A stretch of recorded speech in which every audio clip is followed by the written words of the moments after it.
Yes, ce matin, j'ai le privilège d'apporter le premier message de l'année. Et pour ceux que je n'ai pas encore vus, je vous souhaite une très belle année, une année 2022 bénie, remplie des bénédictions de Dieu et surtout remplie du Dieu des bénédictions. Que vous soyez vraiment remplis cette année, bénie cette année. Ce matin, je vous fais la lecture d'un texte d'un verset en commençant. Un jour, Jésus priait en un certain lieu. Quand il eut fini, un de ses disciples lui demanda « Seigneur, apprends-nous à prier. » Seigneur, apprends-nous à prier. Ce matin, en commençant cette nouvelle année, on commence aussi une nouvelle thématique, une nouvelle série de messages sur la prière. Et notre cœur, pendant toute cette série qui aura lieu tout au long du mois de janvier, c'est vraiment celui de ce disciple qui s'est approché doucement de Jésus ce jour-là et qui a dit « Seigneur, apprends-nous. Seigneur, enseigne-nous la prière. » Et c'est vraiment le cœur de cette série. Alors, c'est notre cœur à ceux et celles qui vont apporter la parole dans cette série. Mais je vous encourage à pourquoi pas prendre cette prière aussi pour vous, en repartant ce matin et dire « Seigneur, apprends-moi à prier. Apprends-nous à prier encore. » Puis ce matin, avant d'aller dans le cœur du message, j'aimerais vous parler de ces petites choses qu'on fait en fait au quotidien, qu'on ferait presque tous les jours de manière automatique. J'aimerais vous parler des habitudes.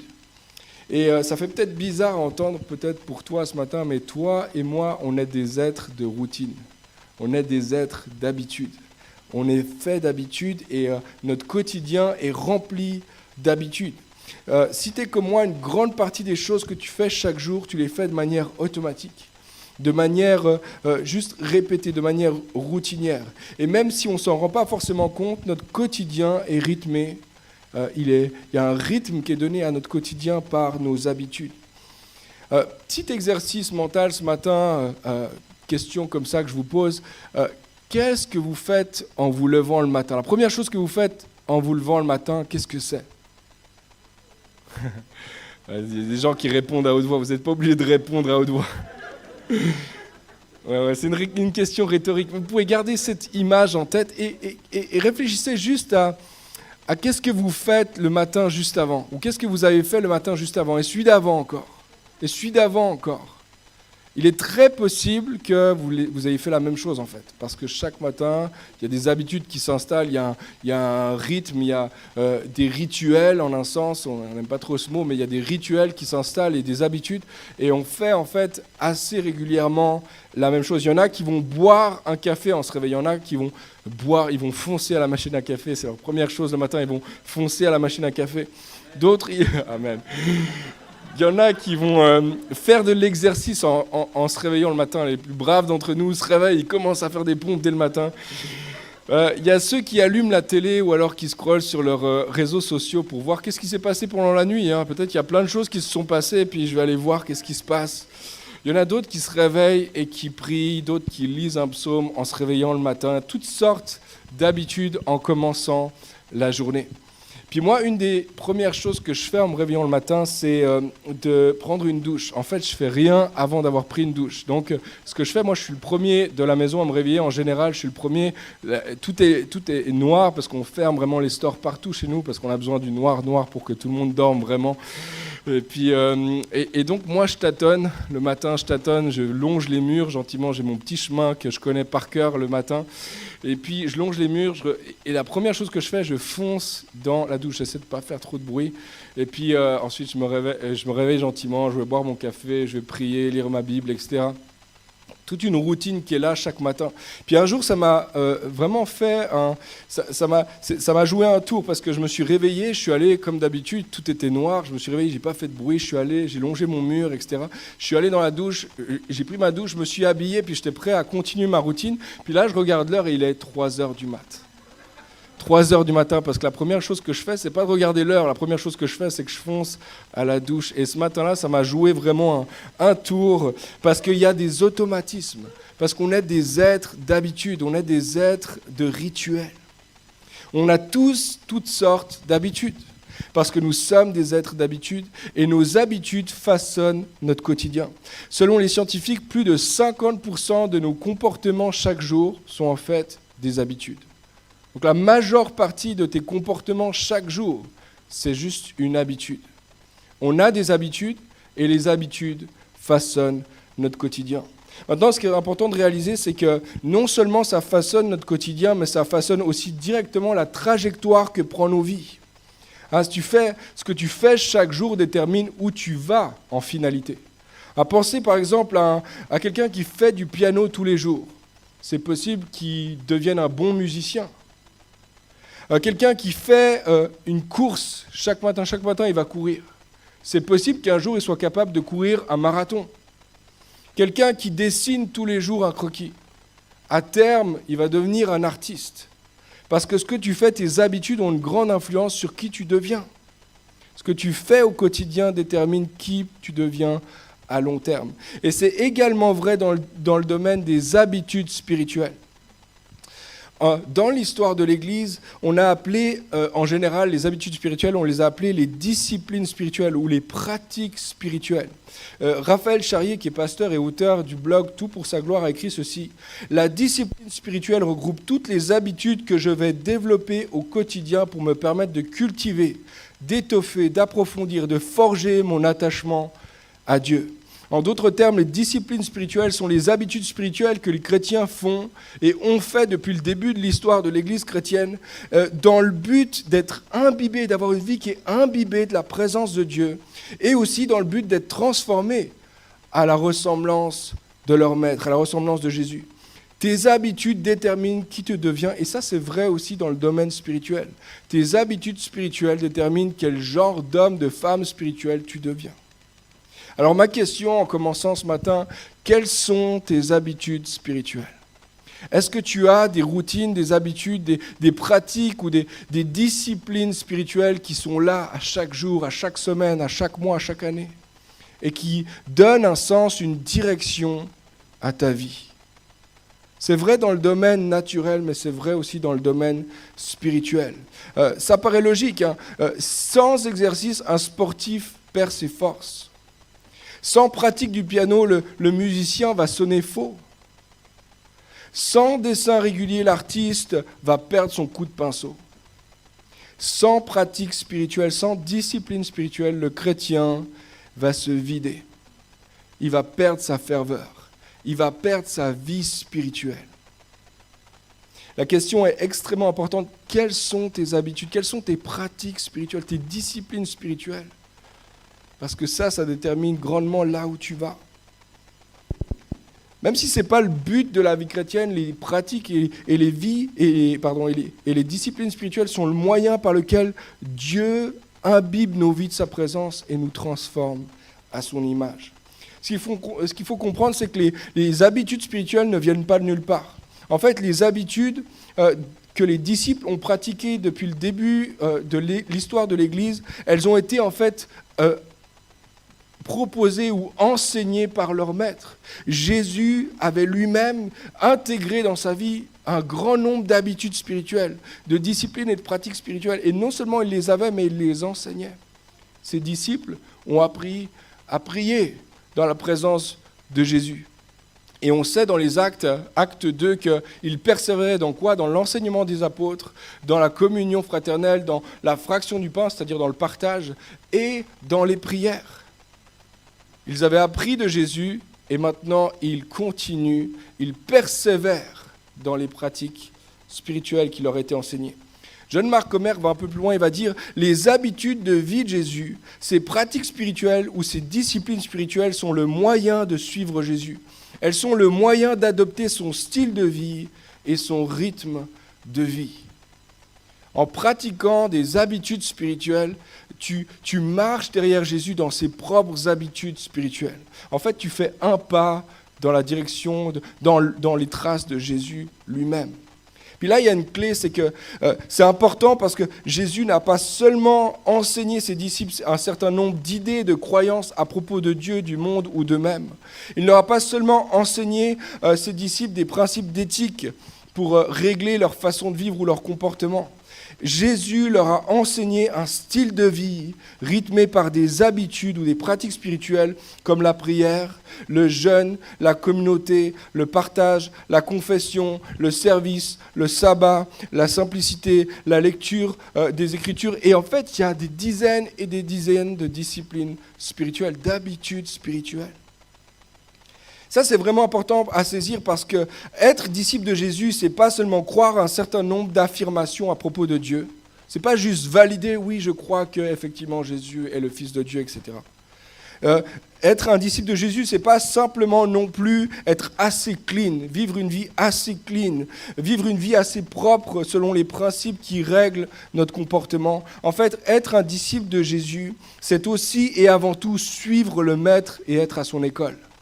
Je ne sais pas si vous le saviez, peut-être plusieurs d'entre vous le savent, mais le mot disciple, c'est le mot mathétès en grec. Et le mot mathétès, il peut être traduit par étudiant, élève ou apprenti. En fait, un disciple, c'est un apprenti. En d'autres termes, un disciple, vous et moi, si vous êtes disciple ce matin, vous et moi, on est à l'école de Jésus, on est des apprentis du Maître, on est dans un CFC. Est-ce qu'il y en a qui ont fait un CFC dans la salle ici ou qui sont en train de faire, ou plusieurs ont fait un CFC, connaissent que c'est un CFC. En fait, Jésus nous invite à faire un CFC avec lui. Pour ceux qui savent peut-être pas ce que c'est un CFC, en fait, c'est un cursus d'apprentissage par la pratique. Et en Suisse, ça se décline de cette façon-là. Un apprenti passe du temps avec son maître. Il le voit, il le regarde pendant des semaines, des mois, pratiquer encore et encore son métier. Un menuisier, par exemple, il fait son meuble encore et encore. Il voit les gestes pratiques, les gestes techniques. Il les regarde. Et un jour, après quelques semaines et quelques mois, peut-être l'apprenti va commencer à imiter son maître, à reproduire les mêmes gestes. Jusqu'à ce qu'il soit capable, au bout de 3 ans, on considère qu'après 3 ans, il est capable de reproduire le travail de son maître. Ça, c'est un apprenti. Peut-être vous ne le saviez pas, mais vous êtes en CFC. Vous marchez derrière votre maître et vous apprenez par la pratique. Ce n'est pas juste de lire un livre. C'est par la pratique qu'on apprend à devenir comme Jésus, à être son disciple. Suivre Jésus, être disciple de Jésus, c'est se mettre à l'école de Jésus. Et la différence entre un CFC, si on veut, et notre vie en tant que disciple, c'est qu'un CFC, on apprend un métier. Alors qu'en étant apprenti de Jésus, on apprend à être un fils de Dieu, à être une fille de Dieu, à être un enfant de Dieu. En fait, tu apprends une nouvelle identité. Tu apprends à marcher et à vivre d'une manière qui ressemble au Fils de Dieu qui marchait lui-même sur la terre. C'est un programme, gros programme. C'est la raison de cette série. Puis dans les prochains mois et années, probablement, on va prendre différentes pratiques spirituelles, disciplines spirituelles comme une thématique, parce qu'on veut apprendre. Apprends-nous à prier. Voilà la raison de cette série. Alors, une des pratiques spirituelles, une des habitudes que Jésus a enseignées à ses disciples, c'était la prière. Et la prière est sans contredit l'habitude spirituelle la plus connue et la plus essentielle des chrétiens. R.C. Sproul, qui est un théologien, a dit ceci, la prière a une place vitale dans la vie du chrétien. On peut prier sans être chrétien, mais on ne peut pas être chrétien sans prier. On peut prier sans être chrétien, mais on ne peut pas être chrétien sans prier. Nicky Gamble, qui est le fondateur d'Alpha Life, a dit ceci, la prière est l'activité la plus importante de notre vie. Elle nous apporte sa paix, elle rafraîchit notre âme, elle satisfait notre faim spirituelle et nous assure son pardon. La prière ne fait pas que de nous changer nous, elle change des situations. Amen. On a le droit de dire amen à n'importe quel moment ce matin. Amen. Je dis amen à moi-même. La prière est un lien fondamental par lequel nous demeurons unis à Dieu. C'est un lieu aussi où il nous communique sa vie. En fait, il n'y a pas d'autre endroit comme ça. C'est un endroit spécial, la prière. Un jour, Jésus priait en un certain lieu.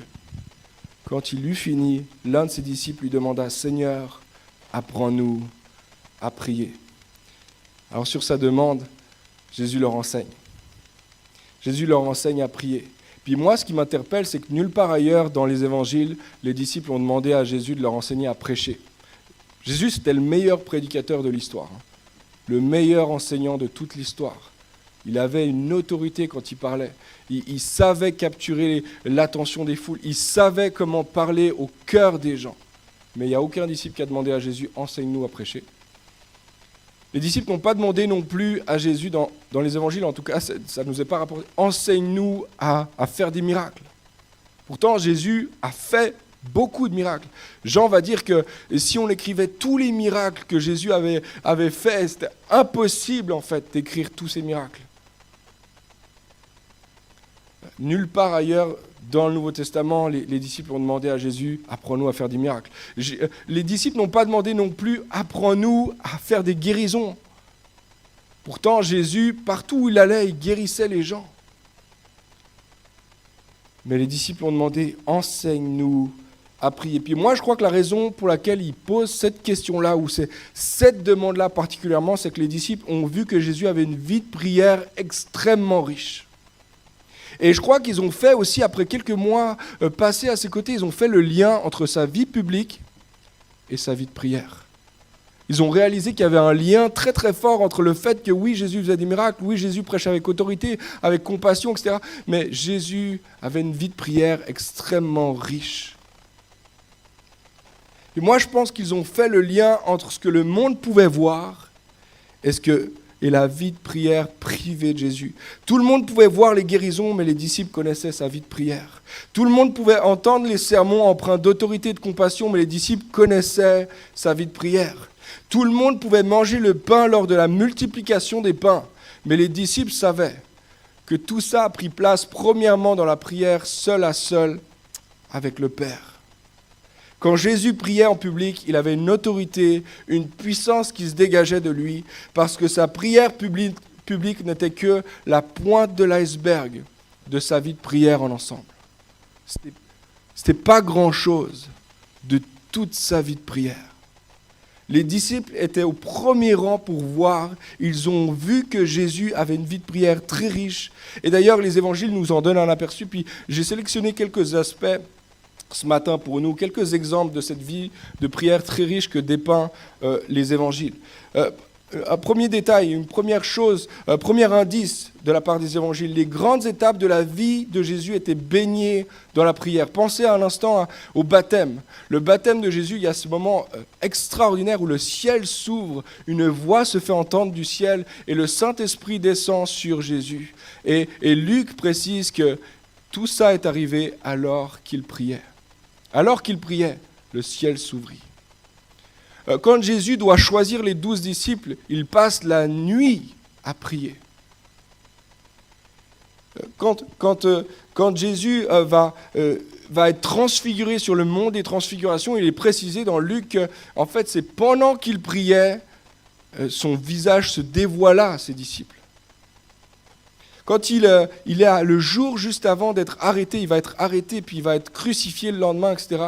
Il est en prière devant Dieu. Il prie avec instance, avec même angoisse. Il est devant Dieu. Ce moment-là était baigné de prière. Même sur la croix, en réalité, les dernières paroles de la croix sont une prière.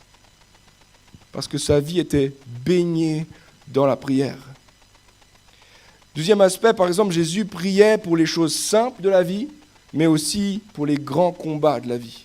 C'est intéressant de voir que Jésus priait pour bénir Dieu à chaque repas. Et parfois, lors de quelques repas, il a multiplié le repas. Donc il prie pour les petites choses, mais il prie aussi pour les grandes choses autour de la table. Jésus priait pour bénir la vie des enfants. Chaque enfant qu'il croisait, les gens amenaient des enfants, ils mettaient la main sur eux, ils bénissaient les enfants. Et parfois, Jésus a prié pour délivrer un enfant qui était sous l'emprise démoniaque. Petite chose, grande chose de la vie.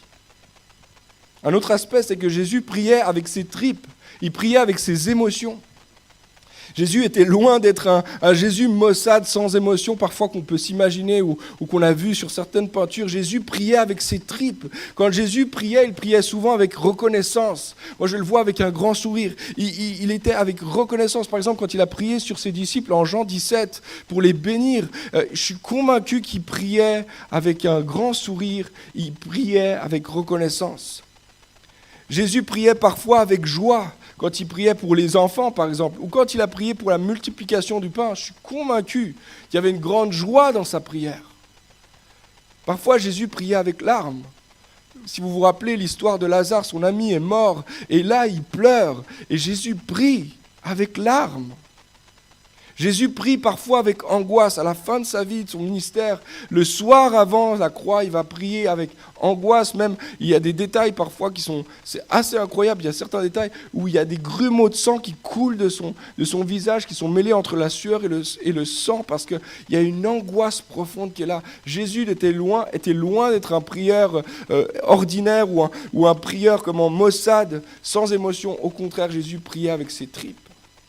Un autre aspect de sa vie, c'est que Jésus priait très courtement en public et longuement en privé. Je ne sais pas si vous avez remarqué ça, mais il y a très peu de prières enregistrées dans les évangiles. En fait, il n'y en a que deux. Il y a le Notre Père et il y a la prière sacerdotale qu'on appelle dans Jean 17, qui est beaucoup plus longue. Et dans les deux cas, Jésus prie avec son cercle de disciples rapprochés. Mais il nous est dit que quand il est seul, alors là, il prie toute la nuit. Alors pas toutes les nuits, mais parfois il prie toute la nuit quand il est seul. Par contre, quand il prie en public, il n'y a jamais une prière qui dure plus de 2 secondes. Ça prend 1 seconde, ça prend 1 minute. C'est des prières de bénédiction. C'est des prières pour libérer quelqu'un. Parce que Jésus prie courtement en public et il prie longuement en privé. Dans Matthieu 14, verset 23, c'est un exemple parmi tant d'autres, il est dit « Quand tout le monde se fut dispersé, il gravit une colline pour prier à l'écart. À la tombée de la nuit, il était là, tout seul. » Il priait longuement en privé, courtement en public. Et en fait, pour résumer, la prière de Jésus, ou sa vie de prière était une priorité pour lui. C'était un non négociable pour Jésus. Puis là, il y a peut-être quelqu'un qui pense en ce moment, pour Jésus, c'était facile. Parce que Jésus, lui, il avait pas de famille à nourrir. Parce que Jésus, il n'avait pas d'enfants dont il devait s'occuper ou élever. Jésus, il n'avait pas d'études ou d'examens à passer, lui. Lui, il n'avait pas de travail, il n'avait pas un boss derrière lui qui lui mettait la pression pour arriver à l'heure au travail. Évidemment, dans ce contexte-là, moi aussi, si j'avais pas d'hypothèque à payer ou de loyer à payer, je pourrais prier toute la journée, facile. Alors, peut-être que c'est ce que tu penses en ce moment, mais en fait, Jésus avait une vie extrêmement occupée. En fait, les évangiles nous rapportent qu'il était son agenda était chargé. Mais Jésus faisait de la prière une priorité des priorités. Il avait une vie occupée, bien remplie, mais sa prière était toujours un non négociable. Je vous prends juste un exemple parmi tant d'autres. Dans Luc 5, versets 15 et 16, il est dit « Sa renommée se répandait de plus en plus, et les gens venaient en foule pour l'entendre et pour être guéris de leur maladie. Et lui, il se retirait dans les déserts et priait. » Pour moi, c'est fou parce que tout le monde cherche Jésus. Tout le monde veut parler avec Jésus. Tout le monde veut avoir un entretien avec lui. Tout le monde veut entendre Jésus prier, entendre Jésus prêcher, Ils veulent voir Jésus à l'œuvre. Ils veulent être avec lui. Tout le monde veut être avec Jésus, mais Jésus, lui, plus sa renommée grandissait et plus il se tenait à l'écart et il priait. L'agenda de Jésus se remplissait à vue d'œil. Les gens cherchaient à le voir, mais Jésus voulait voir le Père. C'était sa priorité. Puis pour moi, ça c'est une chose frappante, puis c'est une chose qui est extrêmement encourageante. On vit dans un monde qui est saturé, on vit dans un monde où il y a une grande angoisse qui est là, parce qu'il y a beaucoup de choses dans nos vies, etc. Et pour moi ça m'encourage parce que Jésus était très occupé, mais Jésus n'était jamais pressé. Puis jamais Jésus était anxieux. Puis jamais Jésus avait ce sentiment d'être débordé. Jésus faisait de la prière une priorité. Et à cause de ça, je crois que c'est à cause de ça qu'il arrivait à assumer des journées vraiment remplies, des nuits vraiment remplies, parce qu'il était rempli de la présence de son Père, parce qu'il avait goûté à la présence de son Père. Plus il était demandé et plus Jésus priait.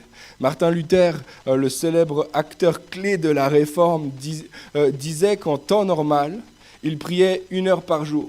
Sauf si sa journée était particulièrement remplie. Là, il priait 2 heures. Et ça me parle parce que ça parle de comment fonctionne le maître aussi. Le maître avait des journées très remplies. Puis quand la journée était particulièrement remplie, alors il priait plus. Jésus faisait de la prière une priorité au quotidien. Sa vie de prière était riche et c'est indéniable. Ses disciples ont fait le rapprochement entre sa vie de prière et l'œuvre publique. C'est indéniable. Ils ont vu ça, ils ont dit « Apprends-nous à prier ». Ils ont fait cette demande tellement simple, mais tellement profonde. « Apprends-nous à prier ». C'est pas que les disciples ne savaient pas prier. En fait, les disciples ont grandi eux-mêmes dans une culture de prière. Alors, je ne sais pas si vous êtes déjà allé dans un pays musulman. Moi, je suis allé il y a quelques années au Caire. Au Caire, c'est capitale en Égypte. Et donc, il y a 21 millions d'habitants à ce moment-là. Je pense que ça a doublé depuis, c'est possible, j'en sais rien. Mais 21 millions d'habitants et à toutes les 3 heures, il me semble, il y a l'appel à la prière. On est dans un contexte de prière sans arrêt. Les gens s'arrêtent pour la prière. Il y a partout des lieux de prière, etc. La prière est affichée même sur les gens. Les gens, ça se voit si c'est des hommes ou des femmes de prière parce qu'il y a des signes extérieurs de ça. Les disciples vivaient dans un contexte exactement pareil, un contexte où la prière faisait partie de la culture, ça faisait partie du rythme quotidien des gens. Donc les disciples connaissaient la prière, ils avaient eux-mêmes appris à prier. Mais ils vont vers Jésus, ils disent « Apprends-nous ta prière, apprends-nous à prier comme toi ». C'est comme s'ils disaient « J'ai l'impression d'avoir jamais vraiment appris à prier. Je vis dans un contexte de prière, mais c'est comme si j'ai besoin d'apprendre à prier ». Les disciples demandent alors « Enseigne-nous à prier ». Et Jésus n'attend pas longtemps. C'est comme si Jésus attendait ce moment. Tu sais, c'est comme s'il s'attendait au moment où les disciples allaient dire « Ah, enfin, il pose la question, la fameuse question. Enfin, je vais pouvoir leur enseigner la prière. » Et il leur enseigne ce qu'on connaît aujourd'hui sous le nom de la prière du Seigneur ou le Notre Père. Plusieurs d'entre nous la connaissent par cœur. On l'a appris à l'école du dimanche, peut-être dans le contexte de la famille. Moi, c'est ma grand-mère qui m'a appris le Notre Père. Et puis avant d'aller plus loin, je vous propose de la faire ensemble. On n'a pas l'habitude dans notre communauté de la prier ensemble, mais pourquoi pas ce matin s'arrêter et prier ensemble le Notre Père. Vous êtes d'accord ? Si vous êtes à l'aise de le faire, faites-le, que ce soit à la maison, à la salle à côté, ici. Mais on veut lever la voix ensemble pour le faire le Notre Père. Notre Père qui êtes aux cieux, que ton nom soit sanctifié, que ton règne vienne. Que ta volonté soit faite sur la terre comme au ciel. Donne-nous aujourd'hui notre pain de ce jour et pardonne nos offenses, comme nous pardonnons aussi à ceux qui nous ont offensés. Ne nous soumets pas à la tentation, mais délivre-nous du malin, car c'est à toi qu'appartiennent le règne, la puissance et la gloire pour les siècles des siècles. Amen. Amen.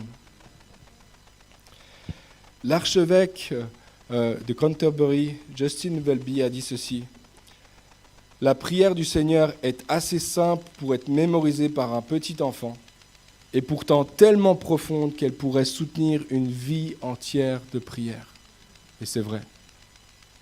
Quand je l'ai appris, j'étais tout jeune, je pense que je devais avoir 5-6 ans, premier mot, et déjà j'avais appris la prière du Seigneur par cœur. Puis aujourd'hui, ça me semble, quand je lis la prière du Seigneur, je suis « Waouh !» C'est la prière la plus profonde que j'ai jamais entendue, en fait. Dans l'évangile de Matthieu, cette prière est précédée par quelques principes sur la prière que Jésus nous donne et donne à ses disciples, alors qu'il les enseigne sur la façon de prier. Mais j'aimerais prendre les quelques minutes qui me restent pour vous donner, pour voir ensemble ces quelques principes tirés de ce que Jésus enseigne dans Matthieu 6. 3 principes très très simples et très pratiques. Parce que je crois que si tu appliques ces principes-là dès le début de l'année, ton année 2022 va être une année d'expansion dans la prière. Tu vas fleurir dans la prière, tu vas éclore dans la prière, tu vas grandir dans la prière simplement en appliquant ces 3 simples principes. Alors je vous propose la lecture dans Matthieu 6, versets 5 et suivants. « Lorsque tu pries, n'imite pas les hypocrites. Ils aiment prier debout dans les synagogues et au coin des rues pour être vus des hommes. Je vous le dis en vérité, ils ont leur récompense. Mais toi, quand tu pries, entre dans ta chambre, ferme ta porte et prie ton Père qui est là dans le lieu secret. Et ton Père qui voit dans le secret te le rendra. Verset 7. En priant, ne multiplie pas les paroles comme les membres des autres peuples ou les païens selon les versions. Ils s'imaginent en effet qu'à force de paroles, ils seront exaucés. Ne les imite pas, car votre Père sait de quoi vous avez besoin avant que vous lui demandiez. Voici donc comment vous devez prier notre Père qui est aux cieux. On l'a fait tout à l'heure. Jésus donne ici 3 principes, 3 éléments de fondation pour fleurir dans ta vie de prière en 2022. Premier principe, et je vais assez vite ici, quand tu pries, cherche Dieu. Principe basique, élémentaire, on dirait. Quand tu pries, cherche Dieu. Ça paraît tellement basique. Mais le motif numéro 1 de la prière, c'est Dieu lui-même. L'objectif de la prière, c'est de connaître Dieu et d'être connu de Dieu. Par contraste, Jésus va parler de personnes hypocrites. Ils paraissent religieux, mais ils prient pour de mauvais motifs. En fait, ils prient pour être vus des hommes, ils prient pour être justifiés des hommes, ils prient pour paraître saints et peut-être même se convaincre eux-mêmes qu'ils sont justes et saints. Et par contraste, Jésus dit, ne les imite pas, mais au contraire, cherche plutôt à être vu de Dieu. Ne cherche pas à te justifier toi-même. Va vers celui qui te justifie. Ne cherche pas à te déclarer saint toi-même. Va vers celui qui te sanctifie. Là, dans la prière, je le fais. Là, dans la prière, je te sanctifie. Là, dans la prière, je te transforme. Cherche Dieu qui justifie. Cherche Dieu qui te rend saint. C'est comme s'il disait, tout le monde va dans la prière pour être vu. Mais il y a ceux qui vont dans la prière pour être vus des hommes, puis il y a ceux qui vont dans la prière pour être vus de Dieu. Tout le monde va dans la prière pour être vu, pour être connu. Mais certains vont pour être vus par les autres hommes, et d'autres vont pour être vus par Dieu. Et c'est intéressant ici parce que Jésus va utiliser 2 mots, 2 termes différents pour parler de l'idée d'être vu. Quand il dit d'être vu par les hommes, c'est le mot phéno en grec, qui veut dire briller, éclairer, être brillant, resplendissant, apparaître, être exposé au regard de tous. Paraître. Ça, c'est le mot phéno, être vu des hommes. Mais être vu de Dieu, il utilise le mot blepo. Et ça veut dire discerner, voir à travers, comprendre pleinement. Vous voyez, il y a des gens qui vont être vus dans leur apparence par les hommes, et il y a des gens dans la prière qui vont être vus pleinement, qui vont être discernés, qui vont être comme vus à travers par le Père. Et c'est complètement différent. Puis quand je lis ça, j'écoute ça, j'entends ça, puis je me dis, c'est marrant parce que je comprends maintenant pourquoi on préfère la prière devant les hommes que devant Dieu. C'est parce que devant les hommes, on peut paraître. Devant les hommes, on est beau. Devant les hommes, on peut mettre notre masque. Mais devant Dieu, on ne peut pas. Il nous voit réellement. Il voit réellement qui nous sommes. Et c'est sûr que du coup, la motivation pour y aller est plus difficile. Parce que toi et moi, on sait qui on est réellement, en fait. Quand les masques tombent, quand la porte de la chambre est fermée, quand on a tiré le rideau de la journée, on connaît qui on est réellement. Puis le Père nous voit tel que nous sommes réellement. Tu vois, quand tu vas dans la présence de Dieu, il te voit sans faux semblant. Il te voit sans artifice. Il te voit dans tes défauts, il te voit dans tes limites, il te voit dans tes péchés. Il te voit dans tout ce qui te limite. Et ça, en réalité, c'est la beauté de l'Évangile. J'aimerais dire ceci ce matin, c'est la beauté de l'Évangile, parce que ça veut dire que Dieu te connaît parfaitement. Et que même s'il connaît les moindres recoins, les moindres crevasses de ta vie, les moindres péchés, les moindres souffrances de ta vie, son amour pour toi ne change pas. Ça, c'est ce qu'on appelle la grâce. Ce que tu ne peux pas trouver auprès du regard des autres. La grâce, c'est seulement auprès de Dieu, parce que les autres vont te noter sur les apparences. Dieu va mettre sa note sur la base de ce que lui a accompli pour toi, de ce que Jésus a accompli pour toi. Ça veut dire que tu n'as pas besoin de paraître devant Dieu. Tu peux aller dans la prière et tu n'as pas besoin d'être parfait. Tu n'as pas besoin de prétendre quoi que ce soit. Tu peux aller devant Dieu tel que tu es. C'est une bonne nouvelle. Tu peux aller dans sa présence sans masque, avec assurance que sa grâce est encore là pour toi. Premier principe, cherche Dieu. Deuxième principe, quand tu pries, cherche un lieu et un moment seul. C'est intéressant, dans le texte que nous avons lu, il y a 3 fois, quand tu pries, quand tu pries, en priant. Donc, deuxième principe, quand tu pries, cherche un lieu, un moment seul. Il dit, verset 6, quand tu pries, entre dans ta chambre, ferme la porte et prie ton Père qui est là dans le lieu secret. Une des choses qui caractérisait la vie de prière de Jésus, c'est qu'il cherchait la solitude et le silence. C'est fou, c'est comme s'il poursuivait le désert.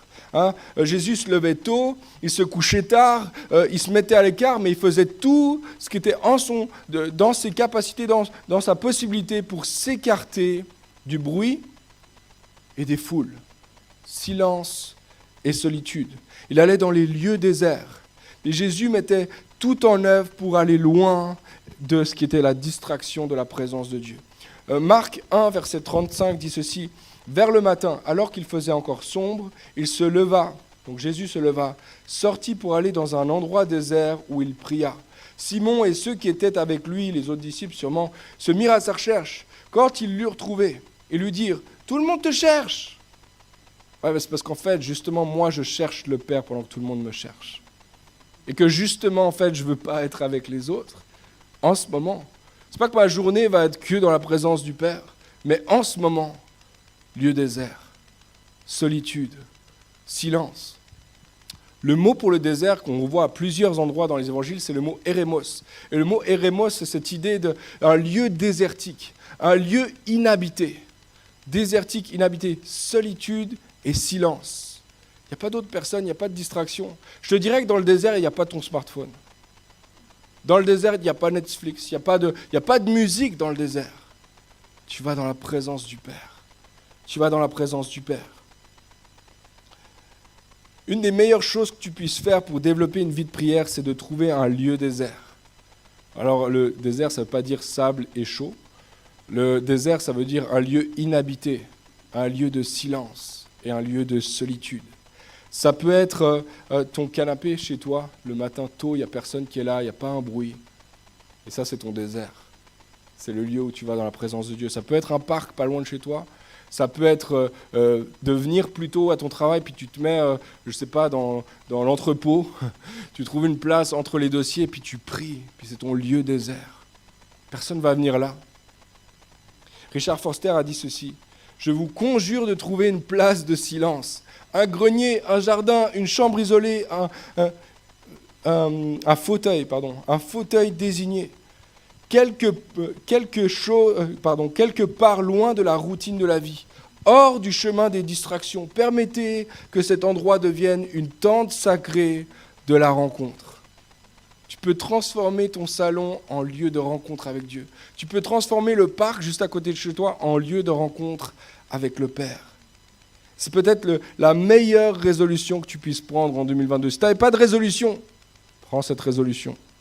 Je vais trouver un lieu de silence. Je vais trouver un lieu de solitude. Et je vais y aller à chaque jour. Je vais y aller 5 fois, 6 fois par semaine. Et je vais être là dans la présence du Père. Et peut-être qu'au début, je ne sais pas quoi dire. Je ne sais pas comment commencer. C'est pas grave, je vais être là. Je vais être au rendez-vous. Puis un jour, parce que Dieu voit dans le désert, il voit dans le lieu secret, un jour, il va me le rendre. C'est ce que dit la parole. Il va être là. Il va révéler sa présence. Quand tu pries, cherche Dieu. Quand tu pries, cherche le silence et la solitude. Et troisièmement, je termine avec ceci. Quand tu pries, sois simple et honnête. Sois simple et honnête. Je sais que ça semble basique. Pour plusieurs, vous dites, ça c'est du basique de chez basique. Je dirais qu'il y a beaucoup de gens pour qui ce n'est pas du basique du tout. Pour qui ce n'est pas une réalité du tout. Quand tu pries, sois simple et honnête. Verset 7, il dit « En priant, ne multipliez pas les paroles comme les membres des autres peuples. Ils s'imaginent en effet qu'à force de paroles, ils seront exaucés. Ne les imitez pas, car votre Père sait de quoi vous avez besoin avant que vous lui demandiez. » Parfois, on fait des prières tellement compliquées, on ne se comprend même pas nous-mêmes. Alors, ça fait des prières vraiment bizarres où on prie des trucs que quelqu'un d'autre a prié, puis ça sonnait bien, alors je prie la même chose, ou alors je prie de manière répétitive et ça sonne même pas avec mon âme. C'est bizarre parce que je suis en train de dire un truc, mais mon âme ressent autre chose. Puis il y a comme un conflit là parce qu'on se sent tellement hypocrite, on est devant Dieu, puis Dieu, tu me vois parfaitement, puis je suis en train de te dire n'importe quoi en fait. Et on peut être honnête devant Dieu et dire réellement ce qui se passe en nous. On peut parler avec nos émotions. Jésus l'a fait. David l'a fait, les psaumes sont remplis d'hommes, de femmes qui ont dit « Mais pourquoi, Seigneur, jusqu'à quand ? Ou brise-leur les dents ?» etc., etc. Toutes sortes de prières bizarres, mais des prières vraies, des prières simples, des prières qui sortent du cœur réellement. Jésus dit, quand tu pries, sois simple, utilise tes mots parce que ce n'est pas la forme qui compte, c'est le cœur qui compte. Ce n'est pas les mots que tu utilises, ce n'est pas le langage extraordinaire qui est sorti du Larousse qui compte. Ce qui compte réellement, c'est ton cœur. C'est que tu parles, c'est que tu pries à ton Père qui te voit avec ton cœur. Jésus dit, quand tu pries, sois honnête, parle avec tes tripes. Si tu es heureux, exprime ta joie. Si tu es triste, exprime ta tristesse. Cherche pas à paraître, mais sois réel devant Dieu, sois vrai devant Dieu. Saint Augustin a fait remarquer très justement ceci, il a dit, il n'y a pas dans l'oraison, donc on parle de l'oraison, il parle de la prière de notre Père, il n'y a pas dans l'oraison beaucoup de mots, mais beaucoup de prières, si le cœur y persévère avec ferveur. Il n'y a pas beaucoup de mots dans la prière du Notre Père, mais il y a tellement de prières, parce que si ton cœur est fervent devant Dieu, s'il est vrai devant Dieu, c'est une prière qui est devant Dieu. Quand tu pries, tu n'as pas besoin d'adopter une certaine posture, tu n'as pas besoin de fermer les yeux, je ne sais pas si vous le saviez, mais pas besoin de fermer les yeux. Tu peux même prier en conduisant, il n'y a pas de problème parce que tu n'as pas besoin de fermer les yeux. Certains vont faire certaines choses, d'autres vont se lever, d'autres vont s'asseoir, d'autres vont se coucher. Tu peux changer d'une journée à l'autre parce que tu as le droit d'être vrai devant le Père, d'être honnête et simple devant lui. Jésus dit, Dieu sait déjà de quoi tu as besoin. Tu n'as pas besoin de répéter encore et encore. On ne parle pas ici de persévérance. On parle de simplement rabâcher de manière rituelle, religieuse, comme une formule magique. Des mots qui, en fait, sonnent creux parce que ça ne vient pas du cœur. Le Père sait déjà de quoi tu as besoin. En fait, ce qu'il est en train de dire, c'est que la prière ne sert pas à ce que tu donnes ta liste de besoins à Dieu. Il connaît déjà tes besoins. La prière sert à ce que ton cœur soit exposé devant Dieu. Que Dieu voie ton cœur. Qu'ensemble, vous puissiez démêler ces choses-là. Quand tu pries, cherche Dieu. Cherche le silence et la solitude. Sois simple et honnête. 3 principes très très simples. Honnêtement, très simples. C'est radical. Si vous les mettez en application, si vous les mettez en pratique, on parle de pratique la prière. Si vous les mettez en pratique, ça va changer votre façon de prier. Votre année 2022 va avoir un autre goût dans la prière. Pas seulement dans la prière, tous les aspects de votre vie vont être touchés par ça. Je terminerai simplement, dans quelques instants, je vais vous proposer simplement la prière, mais je terminerai simplement avec cette histoire.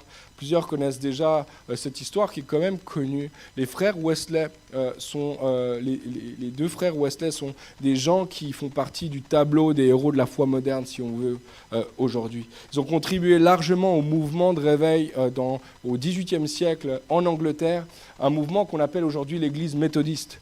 C'est une église qui est partout sur la surface de la planète et qui a touché encore et encore dans plusieurs régions du monde grâce à la parole, grâce à ce que Dieu est en train de faire au travers d'eux également.